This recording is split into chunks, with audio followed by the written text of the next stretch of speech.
Hi! In front of me is Samsung Galaxy Note 20 Ultra 5G, and today I would like to show you how you can resize text on this device.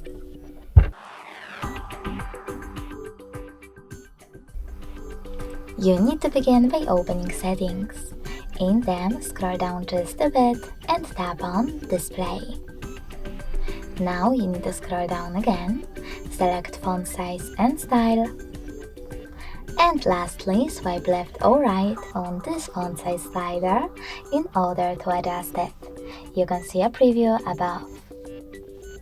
When you're ready, click on the back button, and as you can see after that, size of my text has changed. Thanks so much for watching. If you enjoyed this video, leave a like, comment, and definitely subscribe. Bye!